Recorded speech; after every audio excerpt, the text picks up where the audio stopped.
요한복음 16장 16절부터 33절까지입니다. 요한복음 16장 16절부터 33절까지. 매일 아침 새벽 기도 때는 성경을 한 절 읽고 설교할 때가 많아요. 한 절, 두 절 읽고. 근데 오늘 양이 좀 많습니다. 근데 자를 수가 없어서 한꺼번에 다 읽습니다. 요한복음 16장 16절부터 33절 함께 읽습니다. 조금 있으면 너희가 나를 보지 못하겠고 또 조금 있으면 나를 보리라 하신대. 제자 중에서 서로 말하되 우리에게 말씀하신 바 조금 있으면 나를 보지 못하고 또 조금 있으면 나를 보리라 하시며 또 내가 아버지께로 감이라 하신 것이 무슨 말씀이뇨 하고 또 말하되 조금 있으면 이라는 말씀이 무슨 말씀이뇨 무엇을 말씀하시는지 알지 못하노라 하거늘. 예수께서 그 묻고자 함을 아시고 가라사대 내 말이 조금 있으면 나를 보지 못하겠고 또 조금 있으면 나를 보리라 함으로 너희가 서로 문의하느냐. 내가 진실로 진실로 너희에게 이르노니 너희는 곡하고 애통하리니 세상이 기뻐하리라. 너희는 근심하겠으나 너희 근심이 도리어 기쁨이 되리라. 여자가 해산하게 되면 그때가 이르렀으므로 근심하나 아이를 낳으면 세상에 사람 난 그 기쁨을 인하여 그 고통을 다시 기억지 아니하느니라. 지금은 너희가 근심하나 내가 다시 너희를 보리니 너희 마음이 기쁠 것이요 너희 기쁨을 빼앗을 자가 없느니라. 그날에는 너희가 아무것도 내게 묻지 아니하리라. 내가 진실로 진실로 너희에게 이르노니 너희가 무엇이든지 아버지께 구하는 것을 내 이름으로 주시리라. 지금까지는 너희가 내 이름으로 아무것도 구하지 아니하였으나 구하라 그리하면 받으리니 너희 기쁨이 충만하리라. 이것을 비사로 너희에게 일렀거니와 때가 이르면 다시 비사로 너희에게 이르지 않고 아버지에 대한 것을 밝히 이르리라. 그날에 너희가 내 이름으로 구할 것이요 내가 너희를 위하여 아버지께 구하겠다는 말이 아니니 이는 너희가 나를 사랑하고 또 나를 하나님께로서 온 줄로 믿는 거로 아버지께서 친히 너희를 사랑하심이니라. 내가 아버지께로 나와서 세상에 왔고 다시 세상을 떠나 아버지께로 가노라 하시니 제자들이 말하되 지금은 밝히 말씀하시고 아무 비사도 하지 아니하시니 우리가 지금에야 주께서 모든 것을 아시고 또 사람의 물음을 기다리지 않는 줄 아나이다. 이로써 하나님께로서 나오심을 우리가 믿삼나이다. 예수께서 대답하시되 이제는 너희가 믿느냐? 보라 너희가 다 각각 제 곳으로 흩어지고 나를 혼자 둘 때가 오나니 벌써 왔도다. 그러나 내가 혼자 있는 것이 아니라 아버지께서 나와 함께 계시느니라. 이것을 너희에게 이름은 너희로 내 안에서 평안을 누리게 하려 함이라. 세상에서는 너희가 환난을 당하나 담대하라 내가 세상을 이겼노라 하시니라. 아멘. 할렐루야. 오직 예수 마라나타. 오늘도 하나님의 집에 나와 예배하는 여러분들에게 주의 은혜와 평강이 넘치시길 주 예수 그리스도의 이름으로 축원합니다. 예수님께서 사역을 다 마무리 지으시고 이제 아버지께로 돌아가시면 성령님이 오셔서 성령께서 죄를 깨닫게 하시고 진리를 가르쳐 주시고 말씀대로 살 수 있도록 인도하여 주시기 때문에 예수님께서 아버지께로 가고 성령이 오시는 것이 제자들에게 우리에게 유익이라는 말씀을 하셨습니다. 오늘 본문에서 예수님이 마가의 다락방 결론 부분에서 제자들에게 위로와 격려의 말씀을 주시는데 슬픔 후에 기쁨이 있고 무엇이든지 기도하면 응답을 받고 환난 후에 평안과 승리가 있을 것을 약속해 주셨습니다. 첫째, 슬픔 후에 기쁨입니다. 예수님께서 조금 있으면 너희가 나를 보지 못하겠고 또 조금 있으면 나를 보리라 하신 것은 예수님이 십자가에 죽으시고 부활하실 것을 말씀하셨습니다. 예수님의 말씀을 제자들이 이해를 못했습니다. 또 아버지께로 감이라는 말과 다시 보는 것을 어떻게 연결시킬 것인지 저희들이 이해를 못했어요. 특별히 여기 조금 있으면 이란 말이 16절부터 19절까지 7번이 나와요. 조금 있으면 조금 있으면. 도대체 이 조금 있음이란 말은 무슨 말일까? 아주 중대한 조금입니다. 아주 중대한 조금. 조금 조금. 조금은 사투리인가요? 조금. 이 조금이라는 말은 문자 그대로 짧은 시일을 말합니다. 이 세상에서 영생 얻기 위한 결단의 기회는 아주 잠깐입니다. 얼마나 예수를 오래 믿었느냐, 얼마나 큰일 많은 일을 했느냐, 그게 아니고 예수 믿고 구원받고 천국 가는 그 결단의 순간은 잠깐입니다. 성경을 읽다가 깨달아지거나, 기도하다가 깨달아지거나, 설교 말씀을 듣다가 깨달아져서 오직 예수, 이렇게 되는 것은 잠깐이에요. 근데 그 잠깐이 영원한 것과 연결되어진다는 사실입니다. 이 세상에서 성도들이, 교회가 이제 초대교회 성도들도 그렇게 고난을 당했고, 우리 종말교회 성도들도 이제 무섭게 이 종교다운주의 공격을 받을 것인데, 그 고난 잠깐입니다. 초대교회 성도들은 상당히 길었어요. 근데 우리 종말교회 성도들은 길지라는 7년이 못 됩니다. 7년인데 감해 주신다고 그랬어요. 그 7년이 못 됩니다. 잠깐만 참으면 돼요. 여기 조금만 참으면, 조금만 참으면 돼요. 오래 안 참습니다. 초대교회 성도는 오래 참았어요. 예. 초대교회 성도는 한 300년 동안, 한 300년 동안 핍박과 고난을 받았습니다만은, 우리 마지막 종말교회 성도들은 그렇게 오래 가지 않아요. 잠깐이 조금만. 근데 이 조금 받는 그 고난과 장차 누릴 영광과는 비교가 되지 않습니다. 예수님께서 작별하는 그 시간, 잠깐입니다. 그러나 주님이 부활하신 주님을 만나서 그 주님과의 관계와 그 신앙은, 그 결과는 영원한 것입니다. 그런데 제자들이 이 말씀을 잘 못 알아들어요. 이 조금 있으면에 대해서. 그래서 예수님께서 다시 이야기합니다. 진실로 진실로 그렇게 말해요. 이것은 성경에서 여러 번 나오죠. 진실로 진실로, 정말로 정말 중요하다, 이 그 말입니다. 간곡한, 아주 중요한 것을 말할 때 그렇게 하십니다. 너희는 곡하고 애통하겠으나 세상은 기뻐하리라. 너희는 근심하겠으나 너희 근심이 도리어 기쁨이 되리라. 이게 무슨 말인지 알아요? 모르잖아요. 이제 예수님이 죽으시면은 제자들은 세상 기뻐해요. 너무 좋아합니다. 근데 제자들은 어떻게 해요? 너무 슬프죠. 그렇게 열심히 따라다니는데 그 예수님이 돌아가셔 버렸어요. 그러니 얼마나 절망되고 좌절됩니까? 그런데 조금만 지나면, 3일만 지나면 그 근심이 도리어 큰 기쁨이 되리라. 지금 이때는 제자들이 이 말을 못 알아들었지만 나중에 그 말이 그 말이구나, 다 알아듣게 됩니다. 예수님께서 이것을 여자의 해산의 고통과 기쁨으로 비유를 했습니다. 해산할 때 여자가 가장 힘들어하는 것이 해산입니다. 요즘 세상은 그래도 믿고 좀 아무 이런 것은, 옛날은 애를 낳다 죽는 경우도 많잖아요. 그래서 참 무섭고 두렵고 고통스러운 건데, 그러나 그 아이를 낳고 난 데서 오는 그 기쁨, 엄마가 되는 기쁨, 한 생명이 이 땅에서 태어난 그 기쁨, 말로 다 할 수 없죠. 큰 기쁨입니다. 이걸 비유로 해서 예수님께서 말씀하셨습니다. 그러면서 예수님께서 제자들이 지금은 근심하나 부활의 주님을 만나면 저들이 큰 기쁨을 얻게 될 것이고 그 기쁨을 빼앗을 자가 없다. 그러니까 여자들이 너무 힘드니까 이제 그만 낳는다고 해놓고도 또 낳고 또 낳고 하다 보니까 6, 7, 9, 10까지도 낳는 거죠. 그 해산의 고통만 생각하면 못 낳습니다. 근데 하여튼 이 제자들이 예수님의 십자가 사건을 통해서 정말 슬픔, 정말 그 비참한 그런 상황을 접하지만 부활의 기쁨을 인하여 그 기쁨을 세상 누구도 빼앗을 수가 없는 그런 기쁨을 얻게 되리라.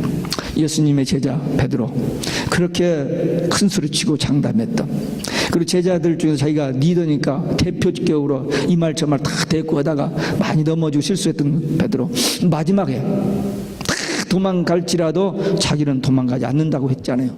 근데도 실패했던 베드로. 그러나 예수님 부활 후 3번이나 네가 나를 사랑하냐 그 고백을 하게 해주시고 또 오순절 성령 강림 후에 성령 받으니까 예수님을 죽였던 그 사내들인 공회에서 잡아다가 협박을 하면서 죽인다고 하는데도 조금 더 두려워하지 아니하고 담대히 복음을 전할 수 있었던 것, 그것이 다 이 성령의 역사입니다. 그 슬픔 후에 큰 기쁨이 있었기 때문에 그 어려운 사명을 다 감당할 수 있었습니다. 그 기쁨은 영원한 기쁨이었습니다. 여러분도 그런 기쁨이 있어요? 그 확신이 있습니까? 그 기쁨이 있는 것과 없는 것은 천지차이입니다. 그 기쁨이 있는 사람은 천국, 그 기쁨이 없는 사람은 지옥이에요. 이것이 추수 때가 되면 갈라집니다. 지금 미국, 한국, 온 세계가 요즘 어디로 가는지를 모르겠어요. 아무리 정신을 차려보고 이렇게 좀 생각을 해봐도 도대체 세상이 어떻게 가는지를 알 수 없을 만큼 난리가 났습니다. 미국이 더 소용돌이 치죠. 제가 지금 미국 온 지 44년 됐는데 이런 선거 처음 봐요. 단순히 선거가 아니고 지금 진행되어진 일이 너무 끔찍해요. 어떻게 될지 모릅니다. 근데 그 타이밍을 맞춰서 한국서도 똑같이, 그래서 이쪽도 서로 신경 쓸 시간이 없어요. 지금 참 위기를 당면하고 있습니다. 미국과 한국뿐입니까? 온 세상입니다. 지금 지구상에서 얼마나 많은 크리스찬들이 죽어가고 있습니까? 지금 도대체 이게 뭘까? 답이 없죠. 우리가 기도합니다. 그러나 답은 없습니다. 한 가지, 우리가 이 성경을 보고 이 현실을 보면서 우리가 할 것이 뭐냐? 그러면 성경에서 얘기하는 그때가 오는 건가? 거기에 대해서 어웨어, 좀 깨어나서 그럼 우리가 할 수 있는 일이 뭐는가? 기도밖에 없어요. 예수님의 제자들이 예수님을 그렇게 열심히 따라다니다가 예수님이 돌아가신 후에 낙심되어 있었습니다. 부활하셔서 잠깐 기뻤어요. 그러다 또 주님이 가셨어요. 그런데 이 종교 지도자들이 제자들도 잡아 죽인다는 소문이 들립니다. 어떻게, 어디로 도망가나 생각하는데 예수님이 절대로 예루살렘을 떠나지 말고 모여서 기도하라 그랬어요. 그래서 마가의 다락방에 모여서 기도하는데 제자들 참 기도 못했거든요. 왜? 예수님과 같이 있으니까 문제 걱정이 없어요. 그냥 다 해결해 주시니까. 기도를 안 했어요. 기도시켜도 못해요. 마지막에 겟세마네 동산에 가서 8제자 여기다 앉혀놓고 3제자만 따로 이만큼 데려다 놓고, 야, 내가 고민하여 죽겠으니 나 위해서 좀 기도 좀 해라 하고는 가서 기도하다 보니까 졸고 있어요. 야, 1시간도 깨어서 기도 못하느냐? 좀 기도 좀 해 하고는 또 가서 또 자고 있는 거예요. 기도를 못해요. 피곤해서 조느라고. 그런 제자들이 마가의 다락방에서 마음을 같이 하여 전혀 기도에 힘썼더니 오순절날 성령 받고 나서 그렇게 담대하게 복음을 증거했습니다. 우리도 마찬가지입니다. 마지막 때 무서운 환란이 초대교회에 당한 그 환란과 비교가 안 됩니다. 대신 짧아요. 잠깐입니다. 그 환란을 이기고 우리에게 주신 사명을 감당하기 위해서 마음을 같이 하여 전혀 기도에 힘쓰는, 그래서 늦은 빛 성령 받고 이 마지막 사명을 감당하는 길, 그것은 오직 예수, 그리고 마라나타 신앙으로 무장한, 그리고 기도하는 자들만 승리할 수 있습니다. 두 번째, 기도의 응답에 대한 말씀입니다. 23절에 보니까 부활하신 주님을 보게 되고 성령이 강림하시면, 그러니까 예수님이 십자가에 죽으셨다가 부활하시고 40일 있다가 승천하셨고 열흘 후에 50일 될 때 성령이 강림하면 제자들 마음에 의심, 근심, 염려, 여러 가지 질문, 이런 것이 다 없어진다고 그랬어요. 그리고 어떤 어려움이 오면 기도하면, 왜? 기도하니까 성령 받고 성령 받으니까 담대해지고, 그러니까 이제 벌써 체험을 했잖아요. 그래서 성령이 오시게 되어서 저들이 맡겨주신 사명을 감당할 수 있게 해주신다는 그 놀라운 약속을 여기서 하신 겁니다.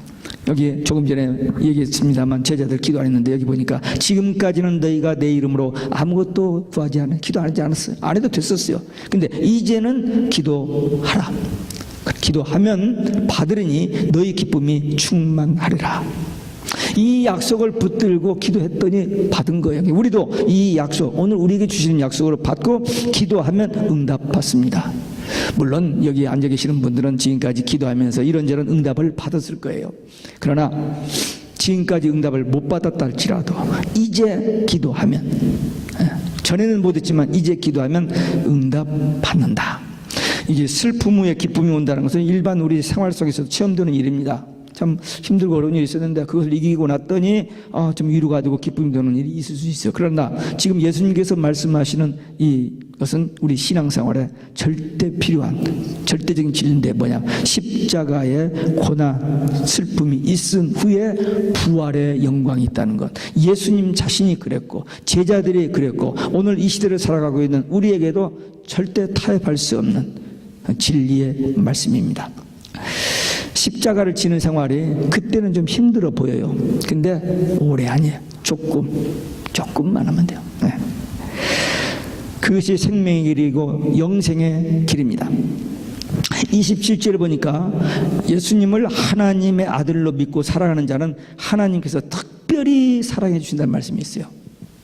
하나님이 일반적으로 모든 인류를 사랑하셔서 일반 은총을 주시고 특별 은총을 주신 그 사랑 말고 특별히 예수님을 믿고 사랑하는 자들에게 하나님께서 특별한 사랑을 베푸신다.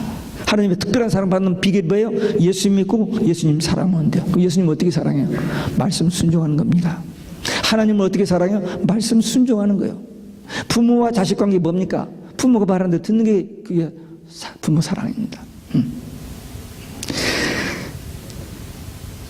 28절에 보면은 내가 아버지께로 나와서 세상에 왔고 다시 세상을 떠나 아버지께로 가노라. 이 짧은 네 마디 예수님의 생애 전체를 요약하는 말씀입니다. 예수님은 하나님이셨습니다. 영원부터 계셨던 하나님. 근데 육을 입고 이 땅에 오셨어요. 십자가에 죽으셨습니다. 부활하셨습니다. 그리고 아버지께로 돌아가셨습니다. 이거 예수님의 생애 전체입니다. 인류를 구원하기 위해서 반드시 이루어져야 할 일이었습니다.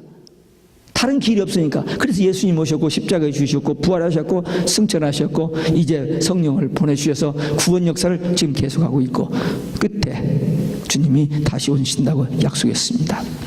이 말씀 속에 오늘 우리에게도 적용되는 말씀이 뭐냐? 우리는 어디서 왔다가 어디로 가는 존재들이냐? 우리 분명히 하나님의 피조물, 창조로 피조물입니다. 그러니까 하나님께서 난 자들이에요. 근데 마귀의 거짓말에 속아가지고 죄 가운데 빠졌으나 예수 그리스도를 통해서 다시 거듭나서 하나님의 자녀가 돼서 천국 가는 거, 이게 기독교 복음입니다. 그래서 예수님이 오셔서 구원 이루고 가셨고 우리는 예수님 때문에 구원 받아서 즉시 가는 것은 어디요? 천국. 이게 기독교의 복음입니다. 제자들이 이 말씀을 처음에는 이해하지 못했지만 말씀을 다 듣고 나서 예수님이 하나님께로 오신 것을 믿는다라고 그렇게 고백을 했습니다. 그러니까 예수님께서 너희가 믿느냐 그랬어요. 너희가 믿느냐? 지금 믿는다고 하니까 너희가 믿느냐? 그런데 보라, 너희가 다 각각 제 곳으로 흩어지고 나를 혼자 둘 때가 오리라. 이 말하니까 딴 데서는 베드로가 다 갈지라도 저는 절대 안 갑니다. 베드로만 그런 게 아니라 다른 제자들도 우리도 마찬가지입니다. 다 그랬어요. 결혼한 시갈 때 죽도록 사랑하고 뭐 해놓고는 며칠도 안 가서 그냥 핵이 끝나버린 사람도 있지 않아요? 근데 인간이 그렇게 약해요.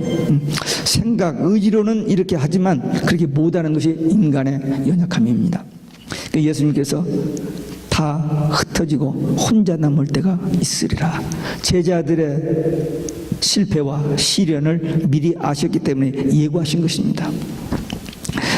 세상 사람들이 다 욕하고 떠나가고 비방하고 그래도 예수님은 제자들마저 다 떠나가도 예수님 혼자 남아도 외롭지를 않습니다. 왜? 하나님이 함께 하시기 때문입니다.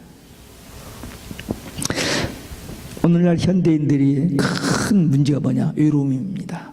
고독하다는 것입니다. 우울하다는 것입니다. 죽고 싶다는 겁니다. 옛날 우리 부모님이 살던, 우리 어렸을 때 우리가 살던 그 환경과 지금은 너무나 천지 차이입니다. 근데 그때는 없어도 그냥 살았어요. 지금 아까 잠깐 저 미국계 목사님 오셔서 이건 되는데 이 두 개 안 되죠. 이 얼마나 편리한 문명의 이깁니까? 이거 없으면 불편하죠. 만약에 전기가 한번 3일 나간 일이 있었죠. 여기 한 일주일만 전기 없다고 한번 생각해봐. 어떻게 살 것인지 끔찍하죠. 상상이 안 될 겁니다. 근데 옛날에 우리 부모님들은 어떻게 살았느냐? 없이도 살았잖아요. 딱 생각을 해봤어요. 저희 어머님이 저를 임신해서 8개월 반 다 됐는데 신우주에서부터 개성까지 40일 걸었다고 했습니다. 근데 그때 아버님이 그 들고 온 짐 가방이 저 가죽 가방이 아니었는데 일본에 아버님이 결혼 전에 일본에 가서 좀 살다 오셨거든요. 그 가방을 보면서 네가 여기 누워 있었다 뭐 이런 말을 몇 번 한 게 들었어요. 제가 몇 살 때까지 그 가방을 킵했는지 참 기억은 안 나는데 생각해 보세요. 우리 어머님 걸으면 팔자 걸음이 없습니다. 이렇게 걸어요. 몸이 약간 통통하시기 때문에. 근데 신의주에서 개성까지 40일을 걸었다는 생각해 보세요. 그것도 짐 들고 구루마 타고 뭐 이렇게 하면서 상상할 수 없는 일이에요. 그래서 거기서 제가 낳은 아들입니다. 서울역에 개성에서 기차를 타고 서울역에 왔는데 제가 나오는 거예요. 그러니까 그 젊은 사람들이 도와줘가지고 어머님을 서울역 앞에 있는 세브란스 병원으로 데려다 줘가지고 제가 덕분에 세브란스 병원에서 낳았어요. 참 끔찍한 일이요. 살기 좋은 이 세상입니다. 그러나 이런 것이 끊어졌을 때 오는 그 불편함. 그러나 우리 앞에 선배들은 정말 그 문명이가 없을 때 외롭고 답답할 때도 그냥 살았어요. 우리는 지금 가진 거 없다 할지라도 좀 답답하고 힘들고 좀 몸에 병이 있고 뭐 해도 주님이 우리와 함께 하시잖아요. 이거 하나만 믿고 이거 하나만 의지한다면 우리는 최고로 행복한 사람입니다. 세상 것 많이 가지고 있어도 죽잖아요. 벌써 몇 년 전입니다만 마라탄에서 한국의 갑부의 딸 26살 먹은 26살은 이게 아니 하여튼 26억 가졌다는 얘기는 들었어요. 근데 자살하잖아요. 뭐가 아쉬워서 왜 죽어? 얼마나 귀한 생명인데 가진 거 없고 몸에 병이 있어도 우리는 아까 우리 노아가 대답했죠. 언제까지? 죽을 때까지. 죽을 때까지. 그냥 오직 예수 신앙 가지고 있으면 어디 가요? 하나님 나라에 갑니다. 이 신앙이 우리에게 있다는 게 얼마나 아슬아슬하고 감사한지 모릅니다. 이 신앙으로 어떤 환난 위기가 분명 오는데 환난 위기가 지금 오잖아요. 지금까지는 우리가 믿는 신앙 가지고 있어도 시비 안 했어요. 근데 이제는 오직 예수 신앙을 징모죄로 몰아서 우리를 죽인다고 지금 다가오고 있습니다. 근데 눈앞에 보이잖아요 지금. 그런 환란이 온다 할지라도 오직 예수 신앙으로만 승리하시기를 주 예수 그리스도의 이름으로 축원합니다. 끝으로 환란 후에 평안과 승리를 약속하셨습니다. 예수님께서 근심 많은 제자들의 마음을 위로와 평안을 주시기 위해서 이런 말씀 저런 말씀 했는데 결론적으로 33절에 두 가지를 약속합니다. 예수 안에서 평안을 누리게 하신다 그랬어요. 세상 사람들이 살아가는데 이 평안이 필요한데 저들이 주시는 이 평안은 모든 일이 잘 되어서 오는 그 평안이 아닙니다. 시련과 연단, 환난 가운데서 평안의 약속입니다. 분명히 제자들이 이제 환난을 당할 거거든요. 예수님이 가신 다음에 상상할 수 없는 환난이 제자들이 옵니다. 예수님 계셨을 때는 주님이 다 커버해 주셨으니까 괜찮은데 이제 예수님이 가신 다음에 제자들이 그걸 감당하기 너무 힘에 겨운 그러나 그 예수님이 약속하신 평안은 그런 근심, 환난 근심을 이기고 장차 누리게 될 평안과 기쁨입니다. 세상에 주는 안락과 비교할 수 없는 그 환난을 극복한 후에 오는 예수님만이 주시는 영원한 평안입니다. 세상이 주는 것 같지 않아요? 다릅니다. 두 번째, 환난에서 승리의 약속입니다. 세상에서는 너희가 환난을 당하나 담대하라. 내가 세상을